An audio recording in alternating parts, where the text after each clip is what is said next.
Oi, seja bem-vindo ao CONACUP, Congresso de Acupuntura e Terapias. Agora vou apresentar para vocês Fábio Ataide. Ele é fisioterapeuta, especialista em acupuntura, com formação avançada na China, possui muitas certificações internacionais. Professor de acupuntura, eletroacupuntura, laser puntura e terapia manual chinesa, em diversas escolas no Brasil e Europa. Palestrante formado em auriculomedicina, auriculoterapia, tuiná, acupuntura estética facial, corporal e pós-operatório, e muitos outros cursos na China. Com vocês, a palestra de Fábio Ataide. Olá, amigos do primeiro CONACUP, tudo bem com vocês? Eu sou o professor Fábio Ataide e hoje eu vou falar para vocês sobre eletroacupuntura e laser acupuntura, ok? Vamos lá? Então, pessoal, para quem ainda não me conhece, eu sou fisioterapeuta, tenho especialização em acupuntura, já estudei por 2 vezes na China, onde eu pude aprimorar os meus conhecimentos na acupuntura como um todo, vendo ela no seu berço, né, nas raízes. Foram experiências extremamente interessantes. Atualmente eu estou focado muito no estudo da eletroacupuntura e do laser em acupuntura. Já venho ministrando palestras, cursos e também presenças em congressos sobre esses 2 temas. Recentemente estive na Alemanha fazendo uma formação específica em laser acupuntura na clínica do Dr. Kreisel, que é um dos grandes nomes da laser acupuntura no mundo. Na eletroacupuntura eu tenho certificação pela British Medical Acupuncture Society em Londres. Além dos cursos de extensão, também trabalho com pós-graduação e ministro então com bastante enfoque atualmente nesses 2 recursos, eletro e laser, por todo o Brasil e toda a Europa. Também faço parte da equipe de tradução do site de Medicina Chinesa Clássica, coordenado pelo professor Efraim, o endereço é este que está aqui. Também auxilio na comissão de acupuntura do CREFITO 8, nas questões mais políticas envolvendo a acupuntura. Ok? Bom, vamos começar primeiro com a eletroacupuntura. A eletroacupuntura começou a ser usada na década de 30 na China como uma forma de facilitar a vida dos doutores, né, nos hospitais. Se alguém aqui já esteve na China, deve ter observado que os hospitais são bastante grandes, ambulatórios imensos, com muitos pacientes, e que a demanda de tratamento é realmente muito alta. Naquela época, eles precisavam de alguma forma substituir o estímulo manual das agulhas, né? Esse estímulo que a gente usa de tonificação ou de dispersão. Vamos parar para pensar, às vezes o paciente está lá com 8, 10 pontos, como é que o doutor ia estimular de tempos em tempos esses pontos no paciente, né? Seria humanamente impossível. Então eles passaram a acoplar nesses pacientes os eletroestimuladores. Esses eletroestimuladores, eles observaram que quando funcionava, eles acabavam pistonando a agulha, né? Um movimento semelhante que a gente faz manualmente. E que dessa forma, então, eles poderiam substituir as suas mãos. Só que, assim como diversos outros passos da medicina chinesa, eles observaram que o estímulo da eletroacupuntura passou a ser muito mais intenso do que o estímulo manual. E era intenso de tal forma que poderiam promover, inclusive, uma anestesia, uma analgesia profunda para um ato cirúrgico, né? Hoje a gente vê a eletroacupuntura na China sendo ainda usada em atos cirúrgicos, mas principalmente no tratamento clínico ambulatorial, ok? Em linhas gerais, o que a gente observa hoje de benefício dessa eletroacupuntura é que ela é capaz de neuroimunomodular, ou seja, promover uma homeostase orgânica, ela é capaz de regenerar tecidos, ela tem propriedades analgésicas, anti-inflamatórias, ela é extremamente precisa, né? Essa questão de ser precisa é especialmente interessante para quem está interessado em fazer pesquisas, né? Pesquisas no âmbito científico, pois o estímulo da eletroacupuntura ele vai ser sempre igual. A gente entende que você manipular a agulha com as suas mãos, nem sempre você consegue reproduzir da mesma maneira em todos os pacientes ou em todos os pontos. Já com a eletroacupuntura não. O que você programou no aparelho vai ser aplicado à agulha. Por isso que a eletroacupuntura ela é tão estudada hoje dentro desse universo da acupuntura como um todo. Okay? E ela é bastante segura desde que você respeite as contraindicações, que falarei um pouco mais à frente. E traz resultados extremamente rápidos e duradouros. Antes da gente falar da própria técnica, a gente tem que lembrar de algumas considerações físicas, né? Que toda a matéria, e nosso organismo não é diferente, ela é constituída por átomos. E os átomos são formados por prótons, elétrons e nêutrons. Temos que lembrar também que as cargas de mesmo sinal, elas tendem a se repelir, né? E cargas de sinais opostos tendem a se aproximar.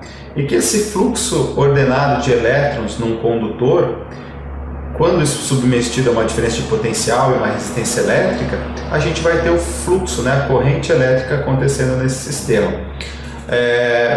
Nesse caso, a grande resistência elétrica são as estruturas corporais, né, onde estão o que tem entre as duas agulhas de acupuntura, né, que é o tecido do corpo ou o canal de energia. O corpo humano ele é considerado como um semicondutor. Isso significa que ele vai admitir ele receber energia elétrica, isso não é lesivo até certo ponto, né? Ou seja, eu posso fazer eletroacupuntura no meu paciente e que ele pode se beneficiar disso. Por outro lado, se ele for lá na rua e segurar o fio de luz do poste, isso pode até matar, né? O que a gente vê que não acontece em eletroterapia como um todo.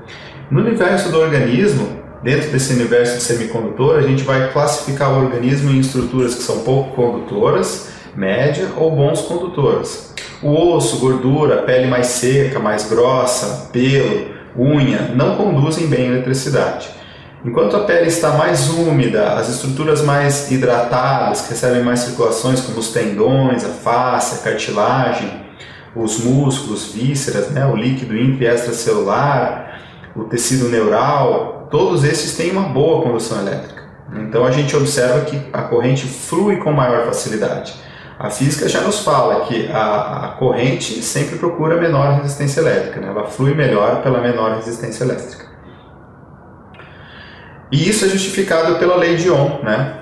Que ela nos diz que a corrente é igual a voltagem dividido pela resistência elétrica. Ou seja, diminuiu a resistência elétrica, a corrente passa mais fácil, ela aumenta. Na física, nós temos hoje dois tipos de corrente: a corrente direta, ou corrente galvânica, né? Uma corrente contínua, alguns traduzem dessa forma, eu prefiro falar em corrente direta. Ela é capaz de fazer uma dissociação iônica, ela vai lesionar os tecidos e até pode quebrar a agulha se você aplicar isso no paciente, né? Existem alguns pacientes, alguns dispositivos que trabalham com uma corrente do tipo galvânica alternada, que mesmo assim pode promover uma eletrólise e queimadura no seu paciente. Hoje, para a acupuntura, o que a gente utiliza são os dispositivos de corrente alternada, onde a gente tem a alternância entre polos e as oscilações, né, os pulsos, o que evita com que a gente tenha queimaduras ou até quebra da agulha no seu paciente.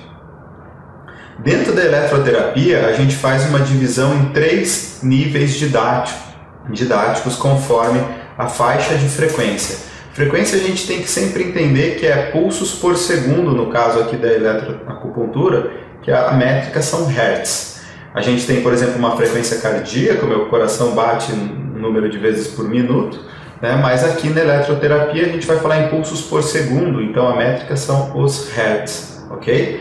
Dentro da eletroterapia, baixa frequência são pulsos de até 1000 Hz, ou seja, até 1000 pulsos por segundo, e nisso a gente inclui a acupuntura, pois a gente observa hoje nos estudos que as frequências mais eficazes, mais estudadas, estão muito antes de 1000 Hz, né?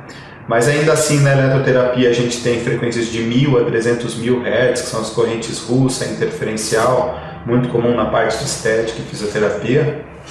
Temos também as altas frequências, que são acima de 300.000 Hz, que produzem calor, por exemplo, né, que foge um pouco da atuação da acupuntura em si. E temos que lembrar também aquilo que a gente produz um estímulo para o corpo. Evidentemente nós temos estruturas que vão captar essas informações, né, e vão enviar, por exemplo, ao córtex para ter uma interpretação seguida de uma resposta, né. Aqui nós temos a representação da agulha e os tecidos, né, a qual a gente atinge, desde as camadas mais superficiais até atingir os músculos. Observem a quantidade de estruturas, como as terminações nervosas livres, os discos de Merkel, corpúsculos de Pacini, Ruffini, né, que vão receber esse estímulo não só do agulhamento manual, né, desse efeito de rodar a agulha, como também da eletroacupuntura. Entre as estruturas mais importantes, as terminações nervosas livres para acupuntura e para eletro são as que mais estão relacionadas. A gente tem Pacini, que está relacionado à pressão. Isso na medicina chinesa a gente observa muito no Tuiná, nas manobras de Easy Champa. Meissner estão mais relacionados ao tato, né? No Tuiná, novamente, a manobra de Yin Fa é o que vai trabalhar essas fibras. Ruffini relacionado ao calor e possivelmente à fotopercepção. Isso a gente associa também à moxa e ao laser. Temos que lembrar também dos axônios aferentes primários, né, que são as estruturas, os nervos, que vão captar essa informação e conduzir para alguma área. Né? Então, quanto mais grossa essa fibra, mais rápido ela conduz essa dor. Aqui a gente tem uma fibra alfa, que está relacionada à propriocepção, né, e aos músculos principalmente. E aqui no outro extremo a gente tem a fibra C, que é uma fibra de condução de dor do tipo lenta. Principalmente na dor crônica, a fibra C está bastante envolvida. Né?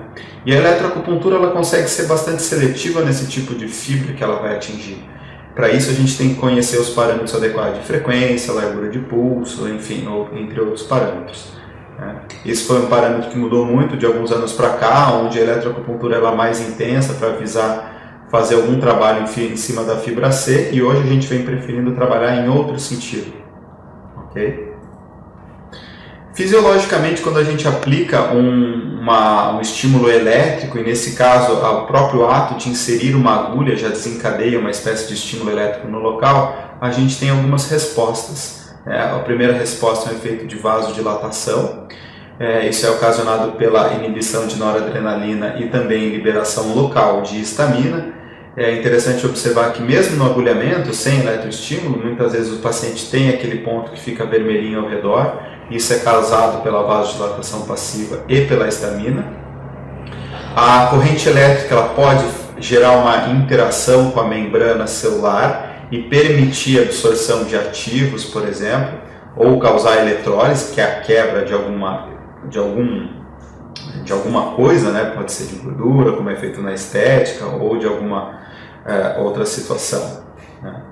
Tem o efeito excitomotor, que é a contração da musculatura. Inicialmente a gente observava que os chineses tinham essa intenção, porque a agulha só é capaz de movimentar no acuponto se o músculo que está ali contrair, ok?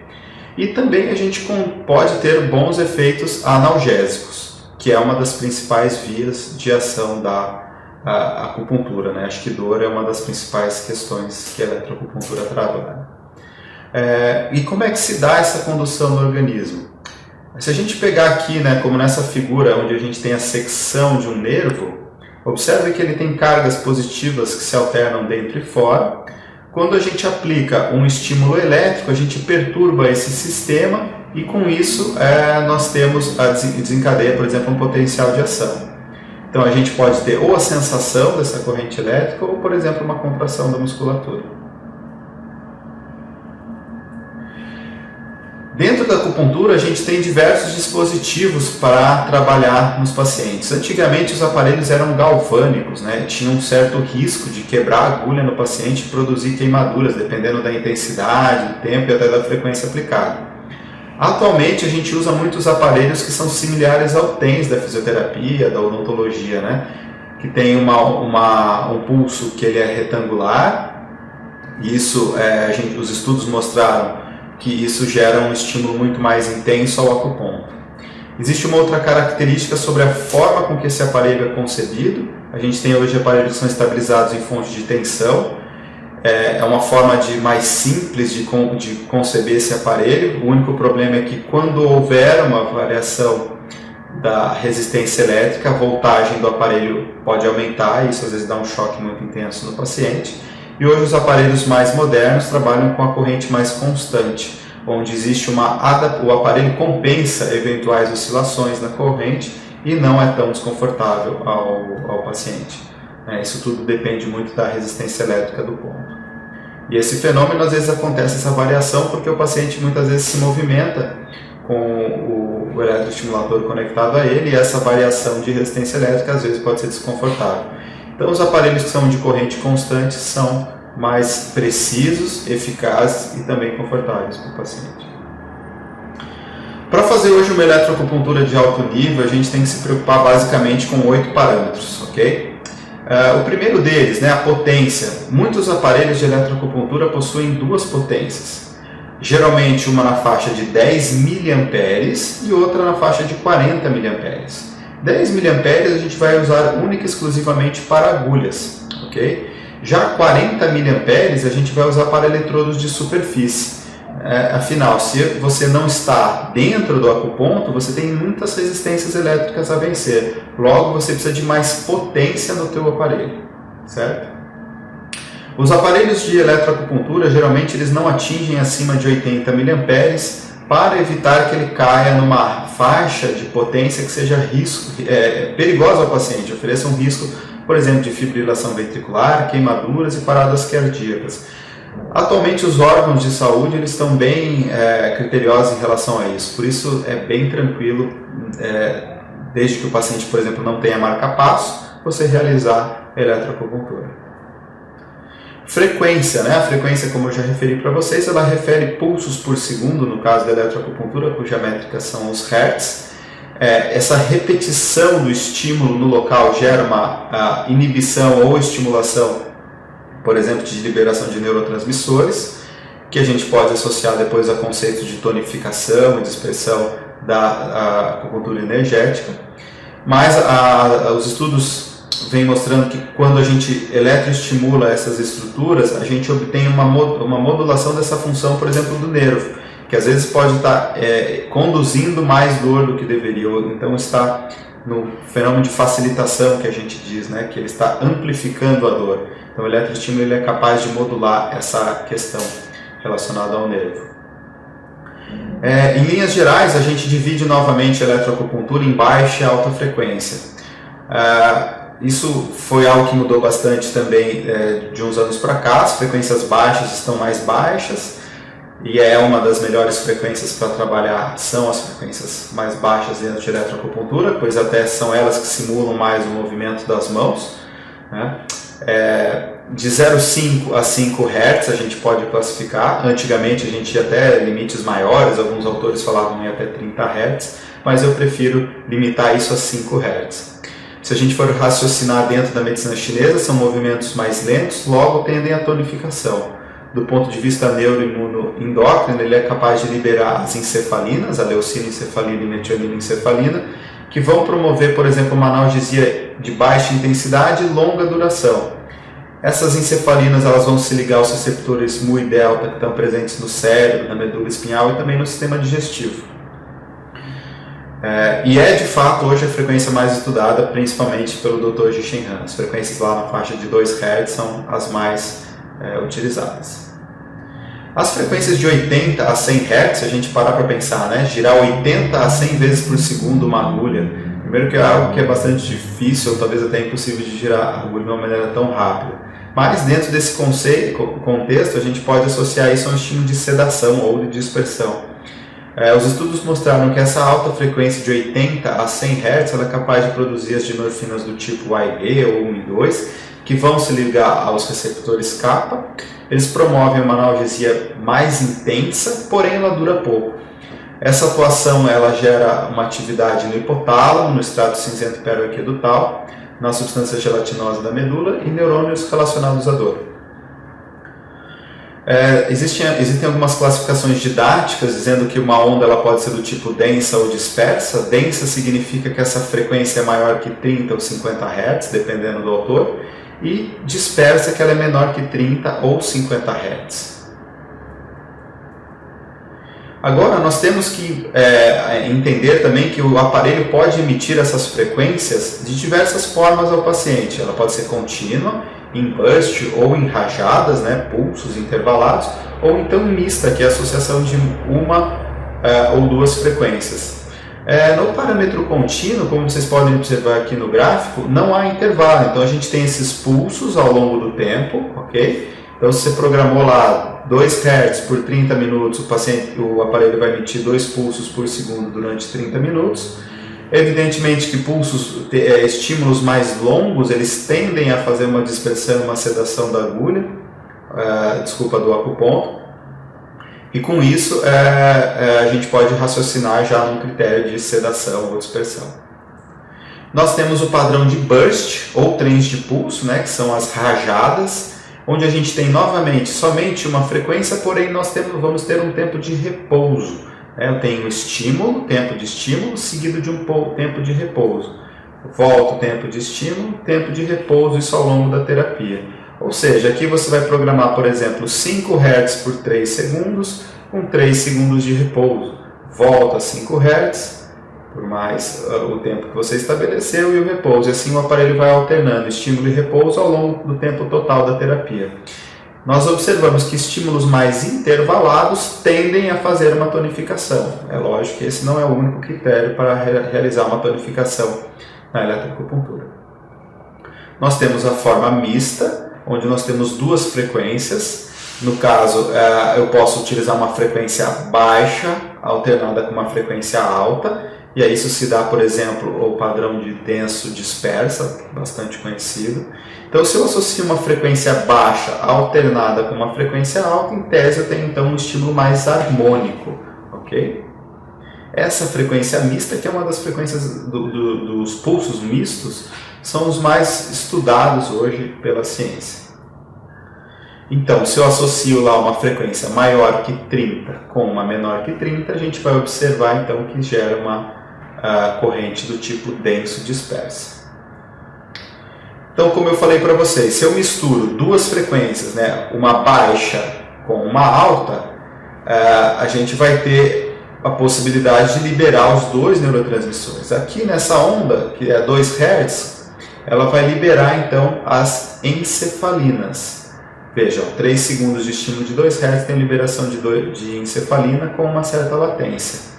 Depois entram 100 Hz, onde a gente tem a liberação das dinorfinas, ok? E isso alternadamente. Aqui a gente observa que está liberando os dois neurotransmissores ao mesmo tempo. Por isso que é o padrão mais utilizado, tanto na ciência como nos padrões clínicos. Vale a pena conhecer bem este conceito. A largura de pulso é um parâmetro fundamental, pouco difundido. Ele interfere diretamente na percepção do seu paciente sobre a corrente. Se você pegar uma mesma frequência com uma mesma intensidade e colocar uma largura de pulso maior, a sensação da corrente é mais intensa. E o inverso também acontece. Quanto menor a largura de pulso, menor a sensação da corrente. Então aqui nós temos uma relação direta da largura de pulso também com padrões sensoriais, motores e nóxicos, por isso que é importante conhecer esse parâmetro para você atingir o padrão correto. O que você quer com o seu pulso, com a sua frequência? Você quer atingir fibras de dor, fibras motoras ou fibras sensoriais ou subsensoriais? É com a largura de pulso que a gente utiliza isso. Esse é um conceito que veio da curva de Hawson, da década de 60, que é perfeitamente aplicável aos parâmetros de eletroacupuntura. Nesse desenho aqui a gente observa a largura de pulso seria este tempo aqui, ok? Nós temos também a polarização, para acontecer a corrente a gente tem que ter sempre dois polos, um polo negativo e um positivo. Aqui, o dispositivo de eletroacupuntura, alguns deles te dão a possibilidade de trabalhar com pulsos polarizados ou não polarizados. O que significa isso? Significa que no pulso polarizado estão bem definidos o polo negativo e o polo positivo, por exemplo, certo?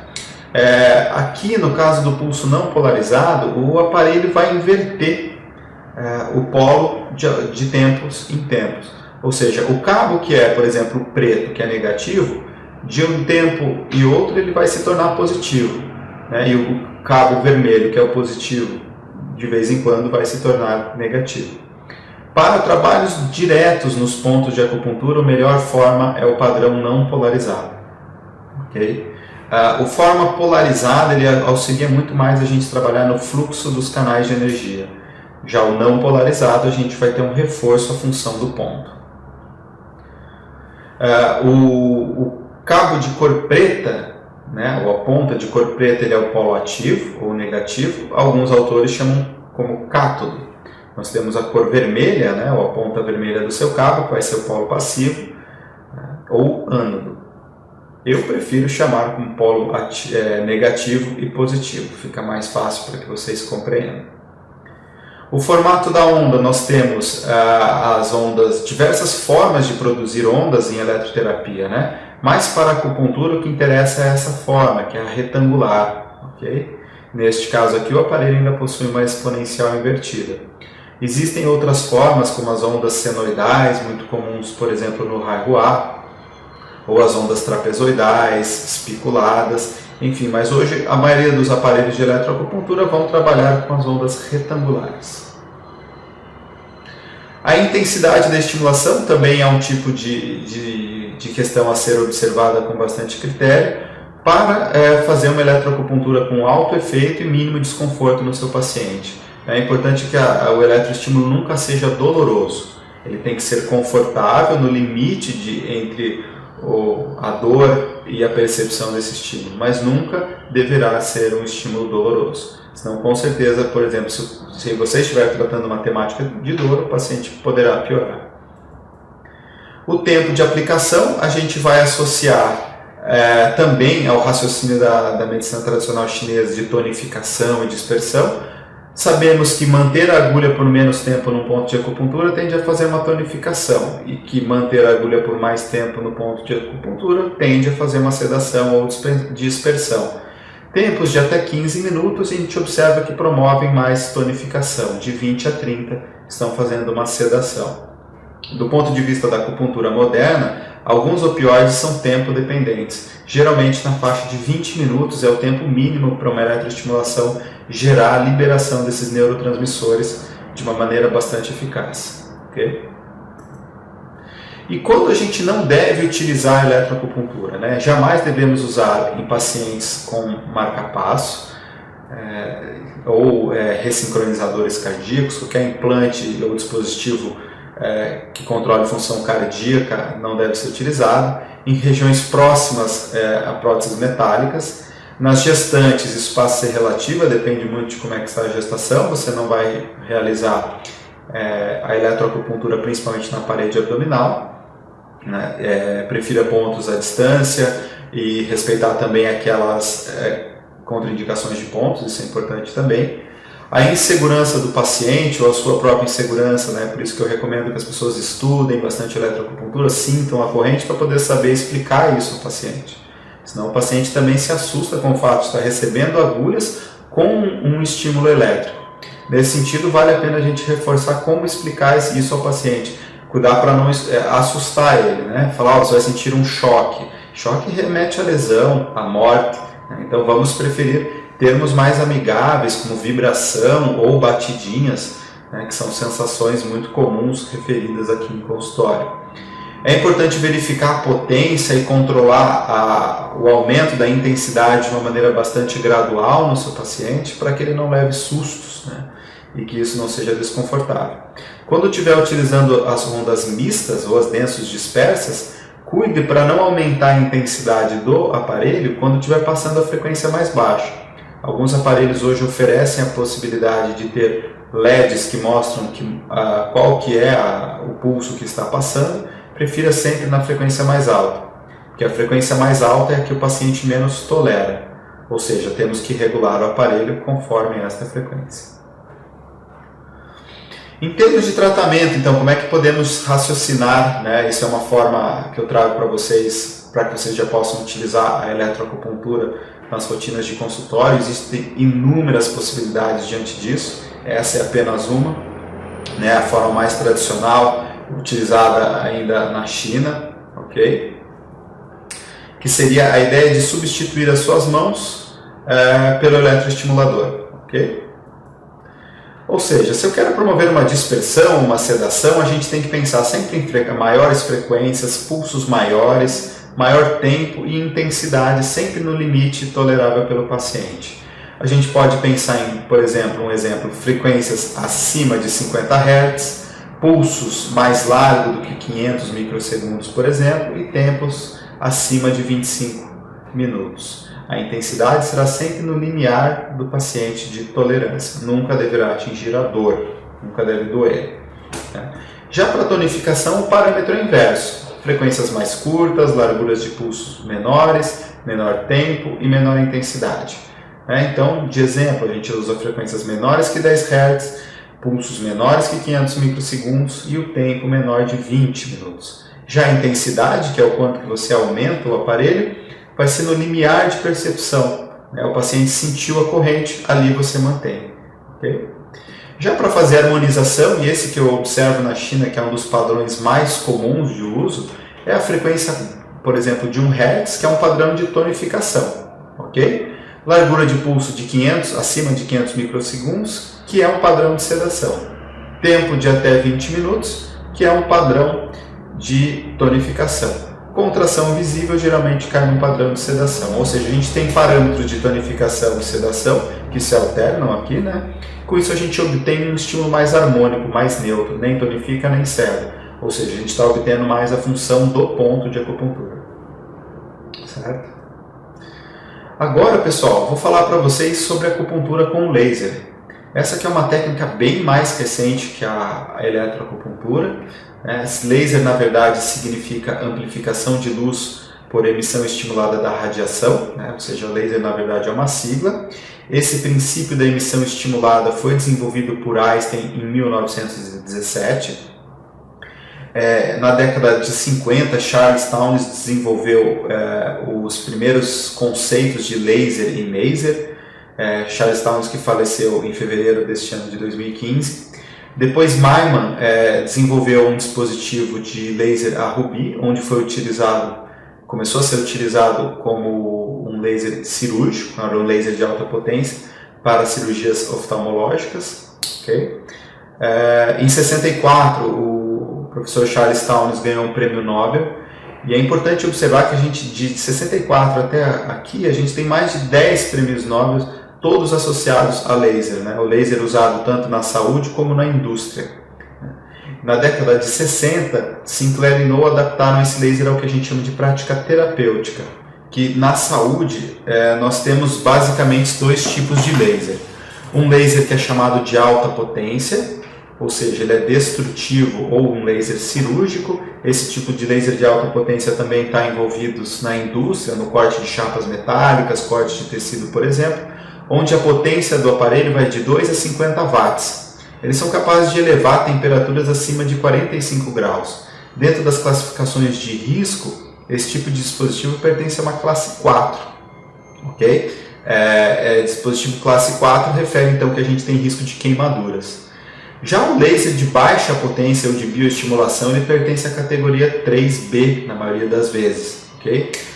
Os lasers 3B são lasers de até 500 mW, que são lasers que não geram uma lesão tecidual. Eles não elevam a temperatura da pele acima de 1 grau. E é esse laser, na verdade, que é o mais utilizado, por exemplo, na acupuntura. A fisioterapia usa, a odontologia também usa mais laser de bioestimulação ou de baixa potência. Então observem que aqui é 500 miliwatts, que seria 0,5 watts de potência. Existe hoje na estética, as pessoas usam muito laser de alta potência para fazer depilação ou um peeling de remoção de camada, por exemplo. Mas para nós aqui o que interessa é a bioestimulação, o estímulo à função do ponto de acupuntura. Existem algumas siglas que é importante, que é muito importante que a gente conheça, como por exemplo LILT, que é Low Intensity Laser Therapy, Low Level Laser Therapy ou Low Power Lasers. Low Level Laser Therapy hoje é a sigla, é a nomenclatura mais utilizada hoje no meio científico para definir esse laser de bioestimulação. Uma das principais características da luz laser, porque laser nada mais é do que uma luz, é que diferente da luz, por exemplo, da lâmpada aí da sua sala, o laser ele é uma luz monocromática. Isso refere que o laser tem um só comprimento de onda. O comprimento de onda de um laser é o que dá a cor dele, certo? A lâmpada aí da sua sala, se ela é branca ou se ela é amarela, na verdade ela é composta por diversos comprimentos de onda que quando juntos e chegam aos seus olhos, a gente tem a interpretação de que ela é vermelha, que ela é amarela ou que ela é branca, por exemplo.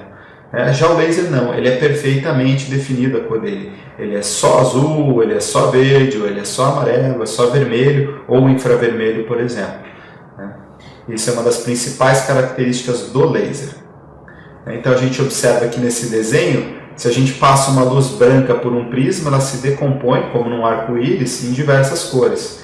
Enquanto um laser, que passa por diversos prismas, observem que ele não altera a cor. Okay? O laser ele é um dispositivo colimado que vai pegar esses fótons, que são gerados pelo dispositivo, e vão colocar todos eles em paralelo.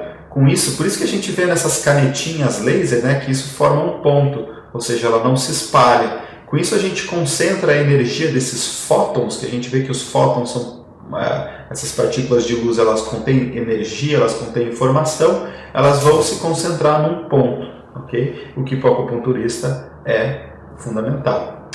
O laser também é uma luz coerente, e é aqui que a gente tem a diferenciação de laser e LED. O LED também vem se popularizando bastante na estética, principalmente, que significa que os fótons, eles estão perfeitamente encaixados ao longo desse espaço.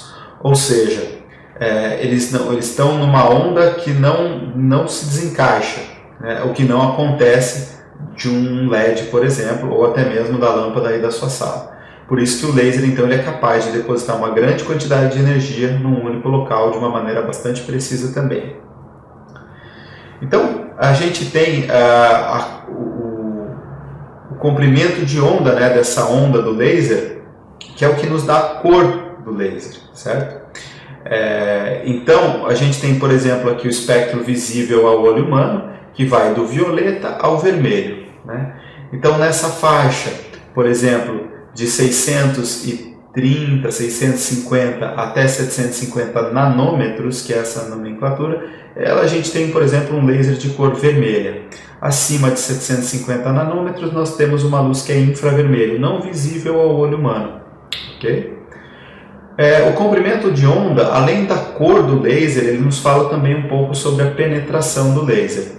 Via de regra, quanto maior o comprimento de onda, mais profundo. Porém, quando esse laser atinge, por exemplo, 10.500 nanômetros, ele volta para a superfície. Algo muito semelhante como os extremos entre Yin e Yang. Quando eu chego num extremo, a gente tem a inversão da polaridade, por exemplo. Com a luz, a gente tem um fenômeno bastante semelhante. Em termos de uso, hoje na acupuntura, a gente utiliza muito mais o laser vermelho e o infravermelho. O Dr. Gerhard Lichter, que é um pesquisador austríaco, ele vem trabalhando com laser de cor violeta, inclusive com a sensação do Deti. Ao passo que, por exemplo, o laser vermelho e infravermelho, eles são assensoriais, ou seja, o paciente não tem a sensação de que algo está ali acontecendo. Existe apenas a absorção e o paciente não toma conhecimento por meio de alguma sensibilidade disso. Dentro da saúde, a gente tem esses lasers que são os mais utilizados hoje. Então, como é que funciona? A gente tem nas canetas lasers os chamados meios ativos, como por exemplo o hélio neônio. O hélio neônio é um gás. Esse gás, quando estimulado por uma fonte eletromagnética, ele é capaz de emitir fótons. Esses fótons eles vêm surgem de quando os átomos, no centro desse átomo nós temos os elétrons, eles passam de uma camada para outra, ela sobe uma camada e quando ela retorna, ela é capaz de emitir um fóton. Dependendo desse meio ativo, esses fótons vão ter um determinado comprimento de onda. No caso do laser de hélio neônio, o fóton tem 632,8 nanômetros, que é uma luz vermelha. Ok? Se a gente pega, por exemplo, o arseneto de galho, esses fótons têm 904 nanômetros, okay? De comprimento de onda. Com isso, a gente obtém uma luz do tipo infravermelha. Okay? Essa é, por exemplo, o arseneto de galho. Como o comprimento de onda é maior, por exemplo, em relação ao de hélio neônio, a profundidade desse laser é maior que a deste laser. Atualmente, hoje, dentro da acupuntura, os lasers mais utilizados são os lasers de alumínio, galho e arseneto, de 790 nanômetros, e alumínio, galho, índio e fósforo de 660 nanômetros. Este de 790 já é um laser infravermelho e esse um laser vermelho. E o laser é uma técnica que realmente desperta muita curiosidade nas pessoas, né? Mas é interessante observar que luz é um conceito já utilizado desde os gregos, os egípcios já eram adeptos, por exemplo, da helioterapia. A helioterapia significava que uma pessoa, quando doente, eles colocavam ao sol, né, para poder se restabelecer. Eu moro aqui em Curitiba, aqui a gente tem poucos dias de sol, por exemplo. E aqui nós observamos um alto índice de osteoporose, de osteopenia, justamente por essa baixa incidência solar. Outra situação onde a luz aparece na saúde, a ausência dela, é, por exemplo, em países com pouca luz. No norte da Europa existe um alto índice de depressão, às vezes de suicídio, e o fator interessante é que nesses países nós temos, às vezes, épocas do ano onde eles têm algumas horas apenas de luz. O resto, a maior parte do dia, é escuro, é noite. Né? Outra situação onde a luz aparece bastante é nas crianças que nasceram lá com icterícia, o famoso amarelão, onde a indicação é justamente colocar a criança sobre a luz. Okay? E como que funciona isso? Né? A ciência já vem explicando isso, principalmente os europeus já desenvolveram muitos estudos explicando que essa luz do laser, quando ela é absorvida por células, elas afetam diretamente o metabolismo da cadeia respiratória. Né? Então a gente tem aqui a mitocôndria, né, que vai absorver essas luzes de laser e como consequência disso a gente tem a liberação do ATP, que são moléculas de energia. Okay? Nós temos também as teorias da doutora Tina Karu, que estabeleceu algumas leis de fotobiologia. A primeira lei dessa fotobiologia diz que a gente tem que ter estruturas como os cromóforos e os fotorreceptores, né, como hemoglobina, citocromo C, para captar essa luz e gerar uma reação a essa luz. Okay? E a Tina Karu, que é uma russa que mais estudou até agora laser no mundo, ela observou que são os citocromo C as estruturas que mais captam os feixes de vermelho e infravermelho, que é onde a gente obtém a modulação, por exemplo, do ATP. Outra teoria muito interessante que nos justifica, inclusive, o uso do laser em acupuntura são as teorias dos biofótons, que foram desenvolvidas pelo biofísico alemão, o Dr. Popp. O Dr. Popp descobriu que todas as células do nosso corpo são capazes de emitir fótons coerentes, assim como o laser, né? São fótons infravermelhos, né? Que são formas também de energia. É importante observar que quando uma célula morre, ela libera todos esses fótons armazenados antes que ela vá morrer. Com isso, tem capacidade de uma nova célula surgir. Se a gente parar para pensar, o ato de colocar uma agulha de acupuntura num tecido humano, a gente está de alguma forma lesionando e até matando algumas células e com isso estimulando a liberação desses fótons ali no nosso no nosso acuponto. Então o laser ele vem para somar e fornecer mais energia a esse tecido. Uma das grandes vantagens do laser é poder utilizar em pacientes que têm medo à agulha. Mas é importante ressaltar que a laser acupuntura não se limita a isso. E que a minha prática clínica, dos meus professores na Europa, a gente tem observado que a associação de agulha com laser traz resultados fantásticos. Então, não é somente substituir a agulha, e sim uma forma a mais de estimular essas agulhas. E os seus respectivos acupontos, é claro. Então, em linhas gerais, o que nós temos de efeito com o laser na acupuntura? A gente tem um leve efeito térmico, né, até mais ou menos 1 grau. Isso facilita a condução dos nervos. Vamos ter uma dilatação dos capilares sanguíneos, isso melhora o fluxo para o local. Temos reações bioquímicas com a liberação, por exemplo, de ATP, migração de fibroblastos, a produção da superoxidismutase, que vai regular o sistema oxidativo corporal. Temos efeitos bioelétricos, que vai melhorar a mobilidade de íons nas membranas celulares, e também efeitos bioenergéticos, são os efeitos dos canais de energia e dos acupontos. Então nós vamos ter efeitos, desde efeitos no local, como relaxamento da musculatura, melhora da dor, facilitação de cicatrização, como também a ativação do nosso acuponto. Esse gráfico ele demonstra como é que é o efeito da ativação do ponto de acupuntura diante de uma agulha de metal e da ativação do acuponto diante de um estímulo de laser. Aqui em azul, então, a gente tem um pico de ação, né, como por exemplo você obtém no DETI, e a gente sabe que conforme você vai mantendo a agulha no ponto de acupuntura, o efeito dela vai se acomodando, isso seria mais ou menos o efeito de dispersão. E já o laser, não, a gente mantém o estímulo ao local enquanto houver a irradiação do laser. Por isso que há uma somação de benefício muito grande trabalhando com o laser na acupuntura. Em termos de contraindicações, o laser é uma técnica bastante tranquila de trabalhar. A gente deve evitar, por exemplo, os pontos como o bexiga 1 para não cair com o laser nos olhos. A única contraindicação assim, mais absoluta é irradiar a retina humana, não devemos fazer isso.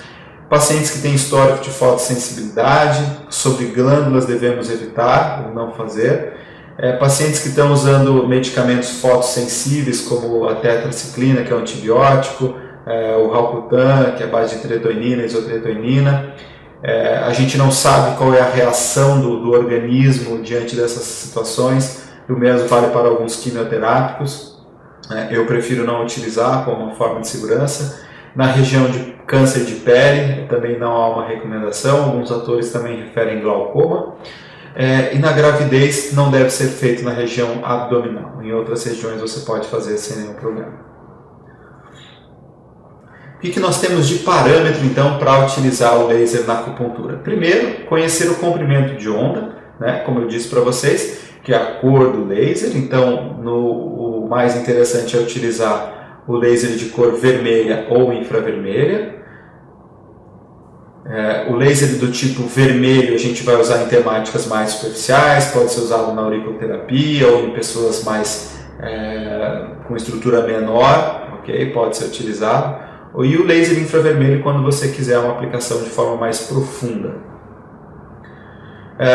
O que diferencia hoje aparelhos dentro de laser acupuntura, e isso é importante que fique bem claro, é diferente o aparelho para fisioterapia do laser para acupuntura, principalmente por causa dessa forma de emissão dos fótons. Nós temos duas formas de emitir esses fótons. Uma seria uma forma contínua, que seria basicamente essa forma aqui que eu vou desenhar para vocês, uma linha reta, ok? Ou seja, não há intervalo na emissão desse pulso, ou então eu posso fazer em frequências, ok? Que seria como eu estivesse ainda mandando, além da quantidade de energia, uma informação ao acuponto. Nós temos frequências muito específicas para a acupuntura, não basta você ter um aparelho que faça algumas frequências. Existem frequências muito delimitadas por acupunturistas que não são utilizadas, por exemplo, na fisioterapia ou na odontologia, ok?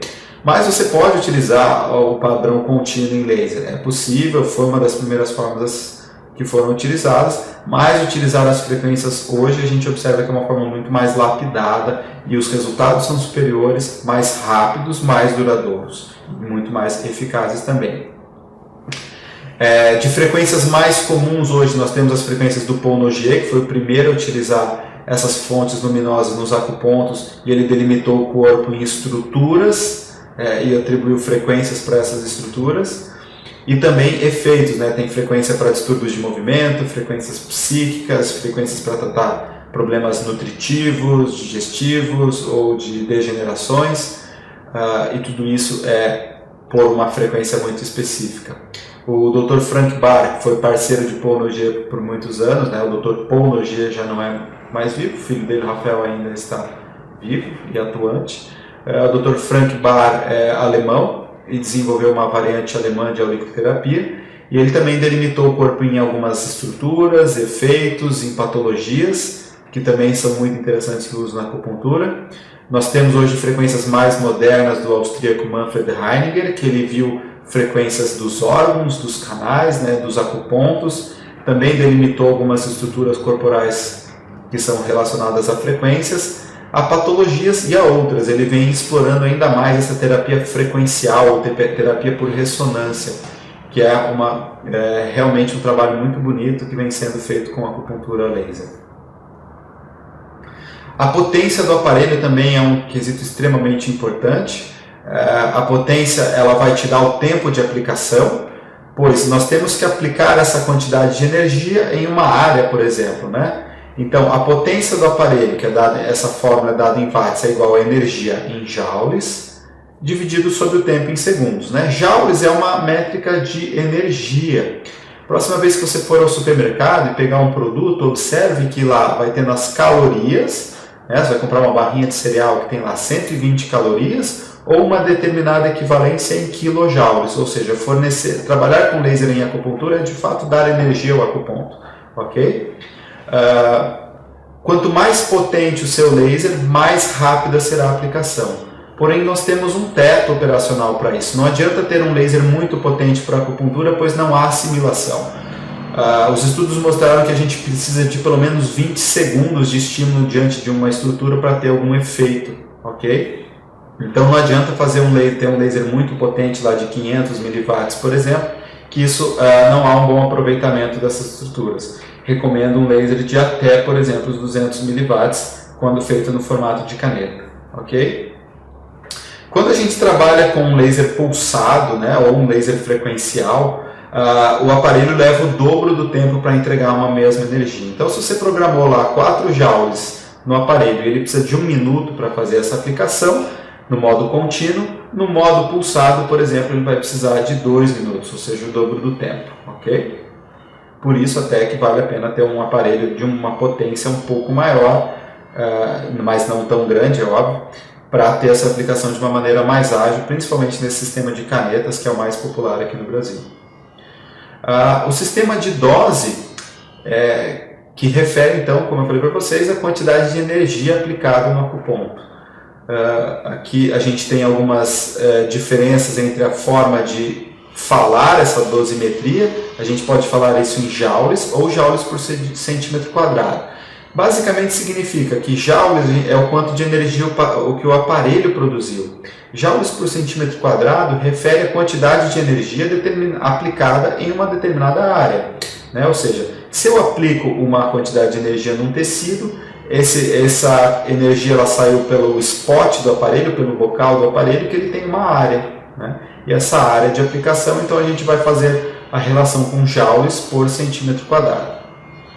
Joules por centímetro quadrado, então seria a fluência ou densidade de energia. A quantidade de energia aplicada no acuponto é uma das formas da gente pensar em tonificação e dispersão. Existe uma lei muito famosa na laser terapia chamada lei de Arnold-Schulz. São 2 autores aqui, né? O Arnold Schulz, um era homeopata, outro era psiquiatra, onde eles observaram que grandes quantidades de energia vão, por exemplo, suprimir, ok? E pouca energia estimula. Ora, esse conceito me parece muito com a questão de tonificação e sedação que os chineses já falavam há mais de 2000 anos atrás, não é mesmo? Ou seja, menos de 4 joules ou até 3 joules de energia a gente vai pensar, por exemplo, em tonificação de um ponto de acupuntura. Acima de 4 joules a gente vai pensar em sedação do ponto de acupuntura, ok? Bom, pessoal, isso que eu falei para vocês, o tempo é limitado, eu espero que vocês tenham aproveitado. Existem uma infinidade muito maior de possibilidades aí de tratamento com eletroacupuntura e laser acupuntura, que eu trabalho bastante em meus cursos. Para quem tiver interesse em conhecer mais, se aprofundar na parte, tanto de parte mais tradicional como na parte mais moderna, fica aí o meu contato, está aqui o meu e-mail. E quem tiver interesse, vai ser um prazer recebê-los em meus cursos, tanto de eletroacupuntura e laser acupuntura clínica, como no meu novo curso de acupuntura estética moderna, onde eu uso essencialmente a eletroacupuntura, laser acupuntura e os LEDs nos tratamentos. Um grande abraço a todos, novamente obrigado ao pessoal aí do CONACUP pelo convite e até a próxima, pessoal. Obrigado.